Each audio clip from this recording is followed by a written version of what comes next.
Hey, folks, that's right. Hey, guess what? Look who's here. That's right. Hope each and every one of y'all are still continue to enjoy the holiday season and everything. Houston Texans came to SoFi Stadium for the second time this season. This time the results are totally different than the first game of the year against the Los Angeles Rams as they took down the Los Angeles Chargers and gained the spot in the NFL playoffs. Now, where that will lead them, what games, where will they start? As far as when the wild card weekend starts in a couple of weeks, that's still yet to be determined. But the Houston Texans today took down the Los Angeles Chargers 20-16. The Texans came out like a house on fire. Before you could even sit down and get comfortable, CJ Stroud found Jaden Higgins 75-yard bomb. Only 3 plays and hit him. And then within a matter of about a couple of minutes, they came back and found the other rookie, Jaden Knowles, on a 43-yard touchdown pass. And before everybody could get situated and get in there on the seats good at SoFi Stadium, the Texans was setting up looking at a 14-0 advantage over the Los Angeles Chargers in the first quarter, folks. And everybody was going like, man, is it gonna be like, is this gonna be one of those days today? Unfortunately, it did not end in that manner. As you can tell by the score, it got tight and close. But lo and behold, the Texans defense today really held forth and came forth today. And so, you got to just again tip your hat off to the Texans defense. But the Texans offense, yeah, they jumped out and got a good, two quick scores. And I think, be quite candid with you, I think that really stunned the Chargers today because I was a little bit amazed at how flat the Chargers did come out, and the fact that they were looking up at a deficit and they just never could get out of their own way today. They tried; they was very good, and they tried to get out of the way, but they couldn't. And so, you just got you tip your hat to it. Oh, by the way, Texans defense 5 sacks, about 8 or 9 pressure hurries. They were the deciding factor today. Justin Herbert, I know he was chafing at the bit to come out to make up for the amends from the last season's playoffs, but and he done all he could. Sheldon Rankins, paid high to do. Gave him his kudos today. Tough competitor, but let's face it. And here's the thing today, folks. We knew everybody knows about the Texans, two premier defensive ends.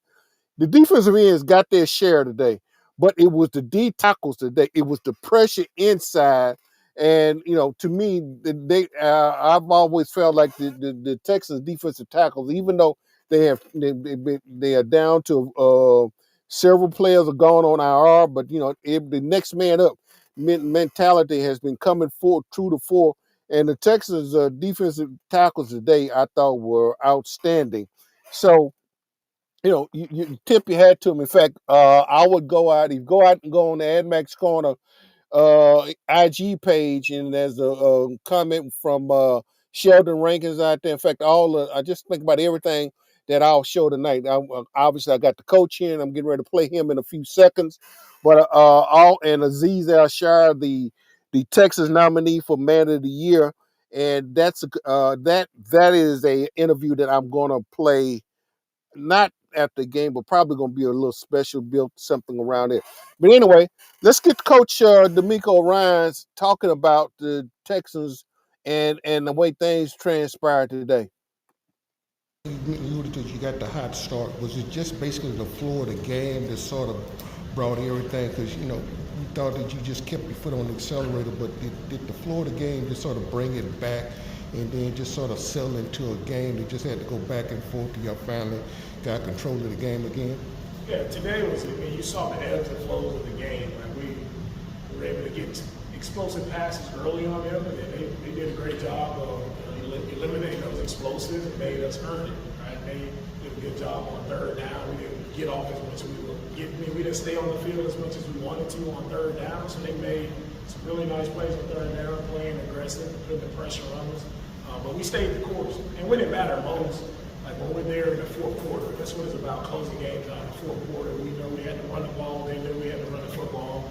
And for our offensive line, for Woody to run the ball the way he ran it.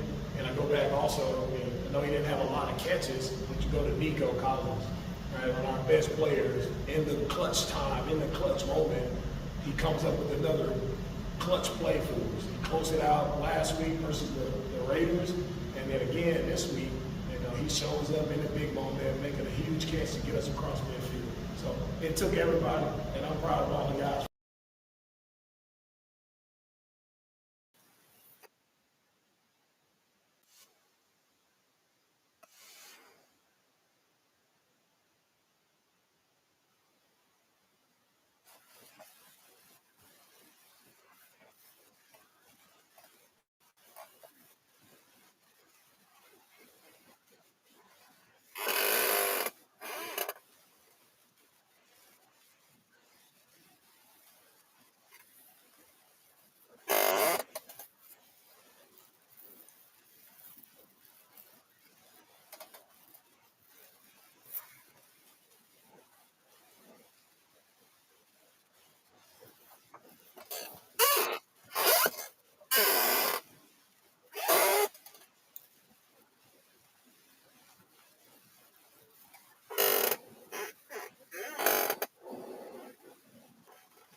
Yep, that was Coach Domingo Ryan's, and really, like you said, it did take everybody uh, tonight.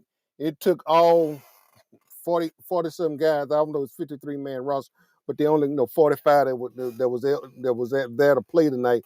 It took them all, and you know, because the Texans and everybody know it.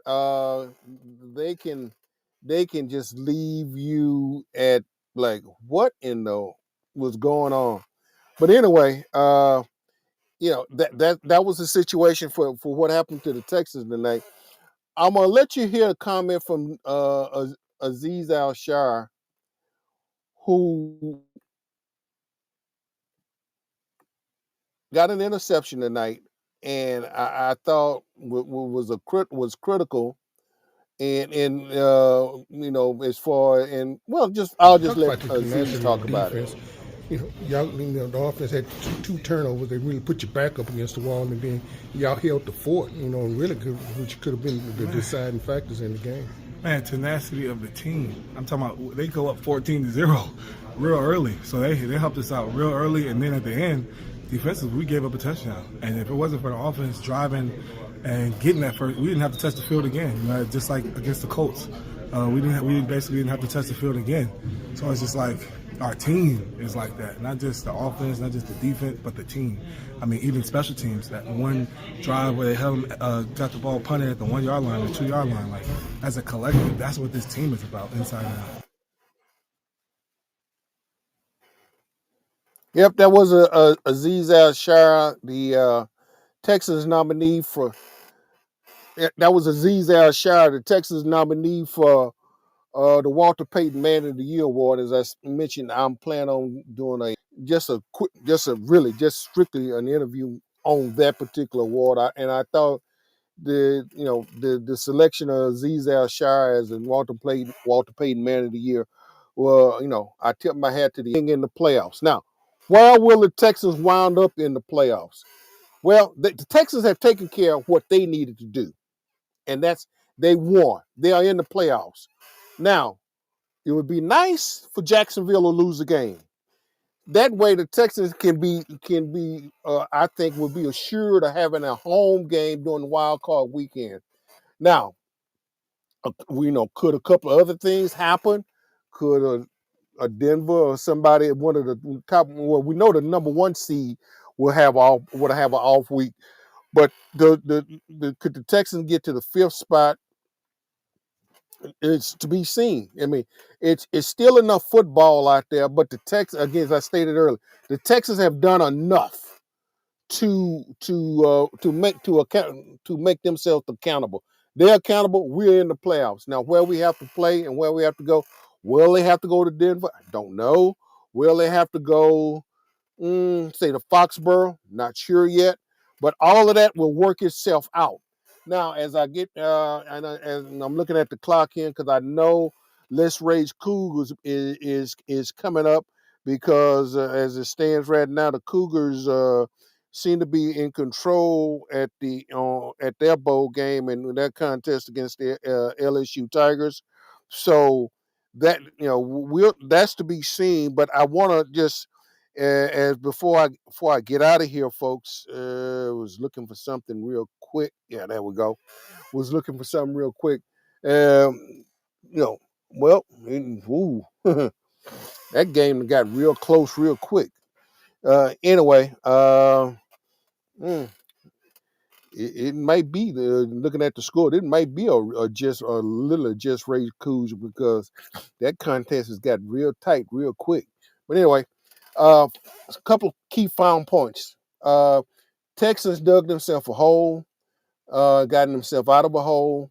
I would suggest go out to my Instagram page, AD Max Korner Instagram page, and listen to the comments from Sheldon Rankins talking about this team. And also there's a comment from Titus Howard. I'm gonna say this again, and folks can y'all want to have me committed. I think I know what I'm talking about on this one.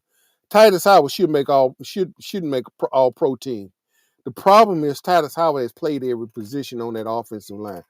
Has he stayed at the guard position? Has he made a definitive statement about playing offensive guard for the Houston Texans? I think so, but he's made a definitive statement about probably being one of the best and the most versatile offensive linemen in the National Football League.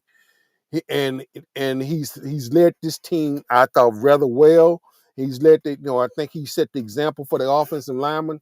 So, folks, whether he makes the All-Pro team or not, I don't know, but I think he should. And I'm not being biased. I'm just looking at his work. I'm looking at his body of work, and his body of work speaks for itself, especially when he has been to all position on the offensive line except center, and that's the only thing.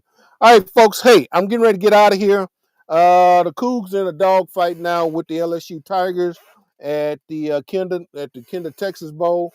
But as I get ready to wrap it up, remember now, just stay tuned. Be on the lookout for me on my platforms on X, Twitter, the AD Max Korner Instagram page, which rolls into on Threads and Tape. Happy New Year to each and every one of y'all that continue to stay safe during the holidays.